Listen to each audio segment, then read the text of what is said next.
Hello and welcome to my video. Today I thought I'd talk a little bit about some of my influences, my musical influences. So I'll start straight away and I'll say that basically when I was a child I used to sit there in my bedroom with my dad's old carousel record player, and I don't know whether any of you remember, hopefully you do. You used to be able to put a stack of records on one of those. It's a radiogram really.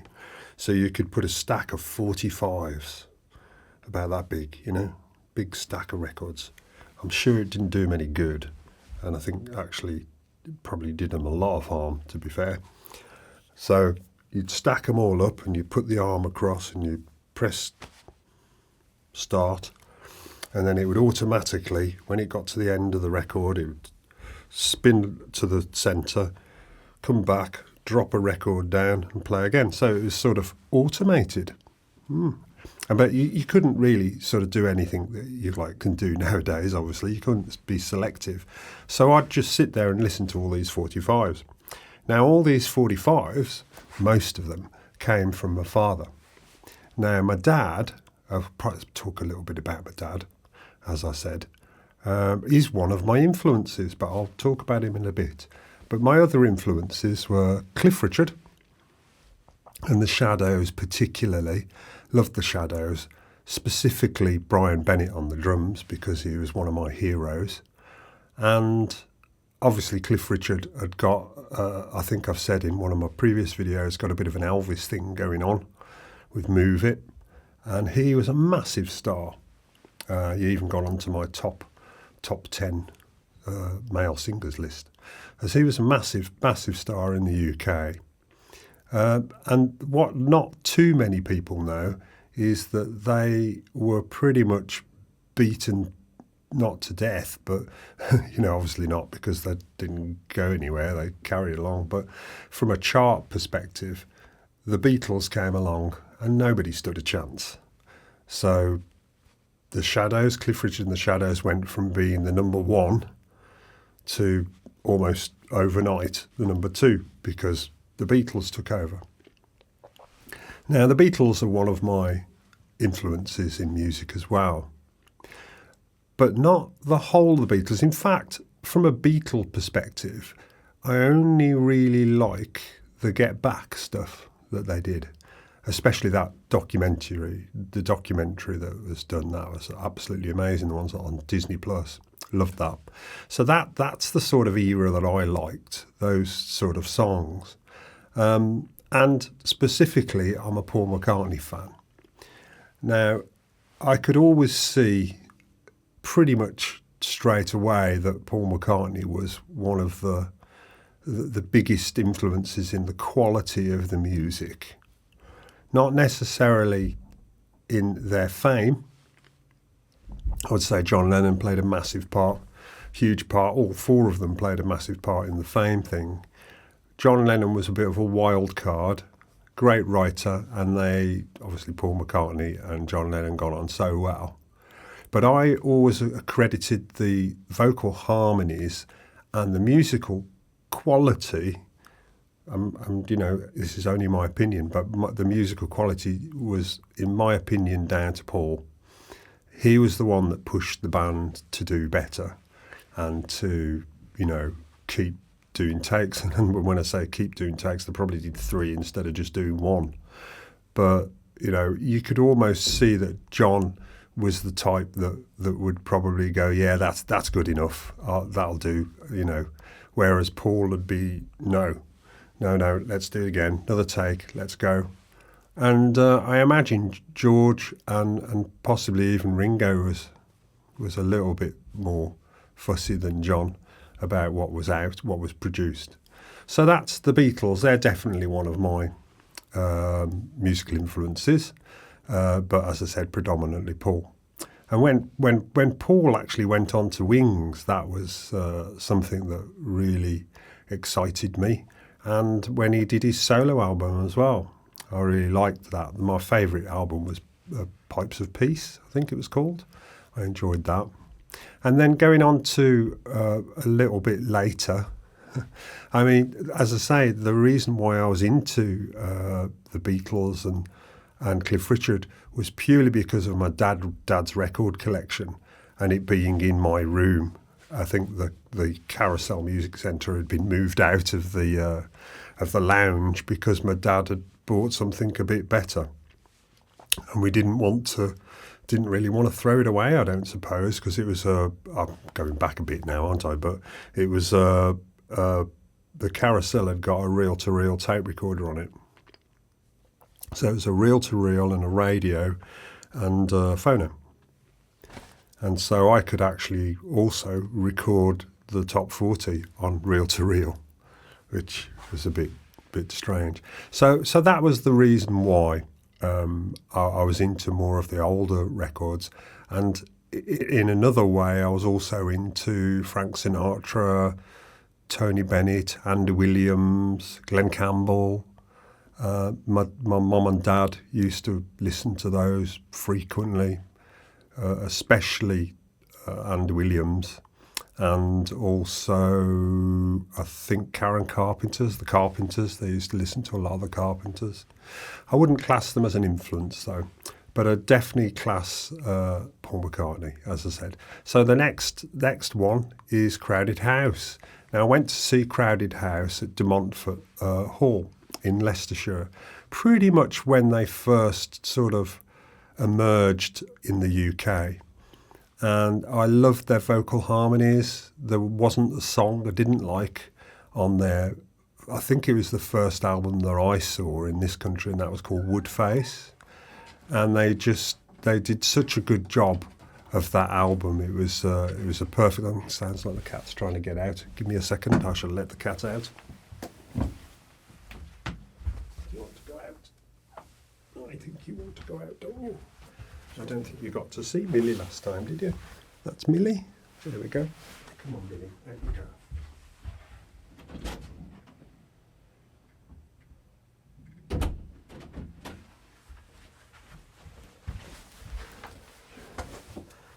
A cat interlude.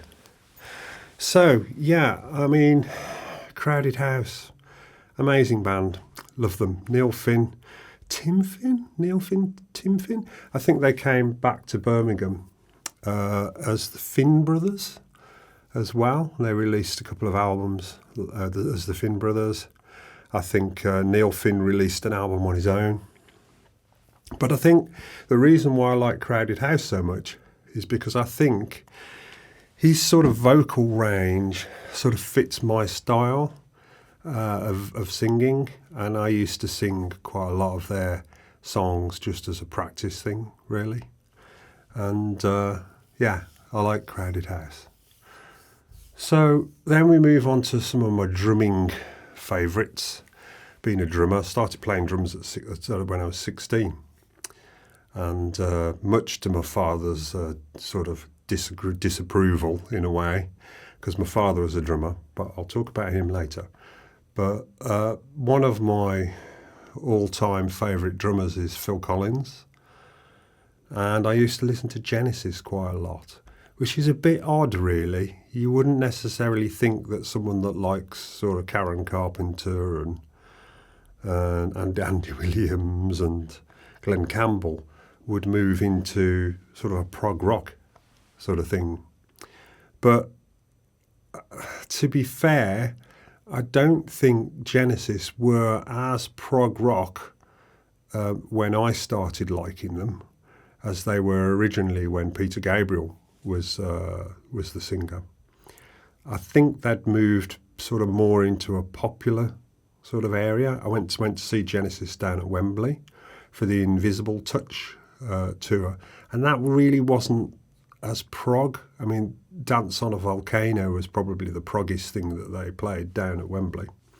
So that's Phil Collins. Actually, there's a weird story with Phil Collins, because I went down to the London Drum Clinic many years ago when he was at his height, and I like all drummers, you're just sitting there waiting to get your hands on a new drum kit and have a bit of a play. I think I managed to get onto this Tama kit, and I was having a good old bash and playing around merrily and whatever. And someone else started playing over the other side. This was a massive hall full of drums, and whoever the person was that was playing a beat, and I thought, well, I'll try and copy that beat. You know, I was copying the beat. We were sort of playing in unison for a few seconds or so, and then I thought, I know this guy's really good, so I better stop. So I stopped, and the guy that was demoing the kit, you know, previous to me, said he was playing with Phil Collins for a few minutes there. Well, a few seconds. I went, oh, maybe I should have kept going then, you know, maybe. But anyway, I didn't. And it was I think it was a Tama kit that I was playing. But he was in the hall for a very short period of time. I didn't even get to see him.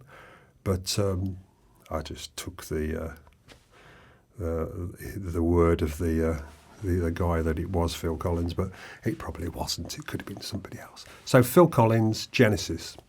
And another one of my favourite bands, which I've always listened to that you could call as an influence, is Squeeze.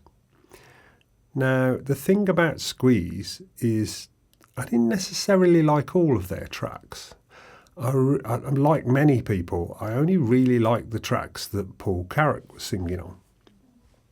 Now, Paul Carrack is a little bit of an anomaly as well in a way, because unlike most people, most sort of artists, you can recognise them, you know, probably facially, almost before you can recognise their voice.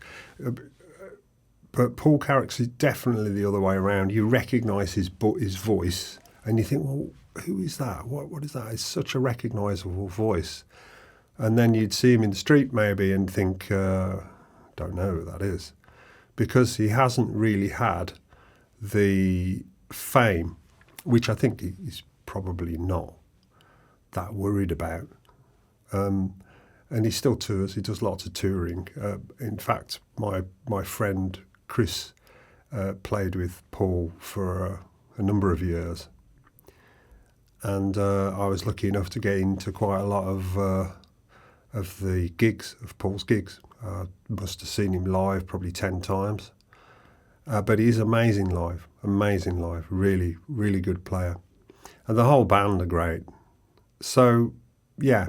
So Squeeze, a big influence for me, and Paul Carrack particularly. I like his vocal. I like the way that he phrases. He's got a bit of a Frank Sinatra phrasing. And what I mean by that is his timing as well. So his timing's a little bit Frank Sinatra-ish. He's more like a pop Frank Sinatra. There you go, got it out. So they're my influences. Now, obviously, it goes without saying there is another. Well, it doesn't go without saying because you don't know, but if you did know, you would know that my father was a drummer, and I did mention it earlier, so you probably did know, because I probably told you. But basically, my dad was a drummer. He played in the 60s. He formed a band called the Starliners, and he literally went round the whole of the West Midlands playing, and he'd play dance halls mostly. So it'd be basically they were called dance bands. Now what they did, and a lot of people did it, a lot of musicians did it in those days in the 60s. They would listen to the top 40 or top 20, I think it was then. Maybe it was top 40, I don't know. And they would pick out the top 5, and they'd learn them for the dances, because there weren't really DJs in that time. Not really. People wouldn't, they'd still play records, but people really liked bands, and they'd be dancing to bands as well.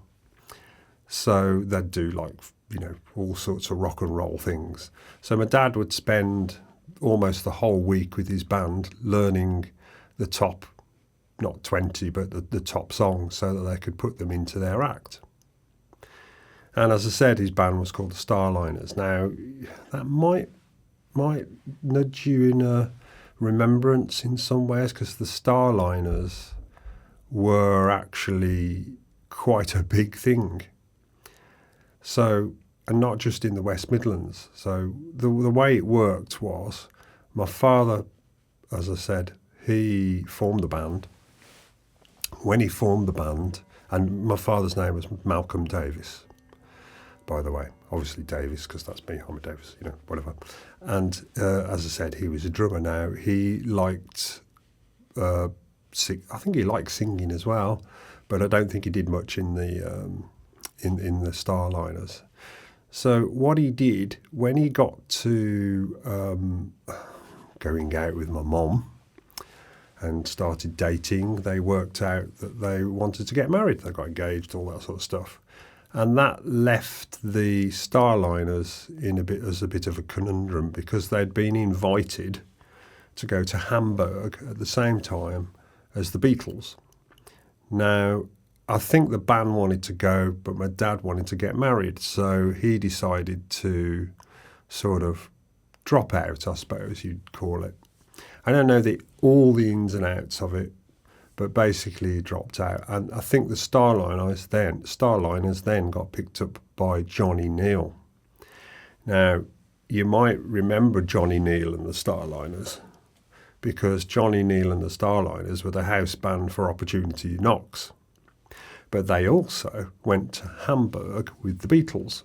Well, not with the Beatles, but at the same time as the Beatles. And I think they were on the same shows as some of the Beatles and chatted to the Beatles and had, quite a lot to do with them, because these guys would be playing for hours and hours and hours in Hamburg. I don't know whether you know, but I think you may have heard stories of how much the Beatles did in Hamburg and how it really set the scene for their abilities. It was a massively influential time for them to, hone their skills, get better, and work as a band together properly. Because when they came back from Hamburg, they were a different band. And when I say a different band, I don't mean that they were playing different music, but they were just a lot more together. So basically, we think that Johnny Neal sort of got in with the Starliners and, in a way, sort of pulled them from under my dad's nose, which happened a lot. I imagine he was aware of what was going on. So my father didn't really have a great time of it. Obviously, this is second-hand information. There may have been many other bits and pieces that went on during the time that he didn't want to speak about. But yes, he was definitely an influence, my father, because he did actually start playing again many, many years later. And he started playing with the IMI Big Band and the Fisher Big Band. And he played the drums with them, and I used to go along to the rehearsals and tap away merrily. And when I got to sort of 15, I think I said, "But Dad, I want to play the drums." He'd never really given me any lessons, but the drums being there, sat up in the corner, because he didn't get rid of them, he kept them.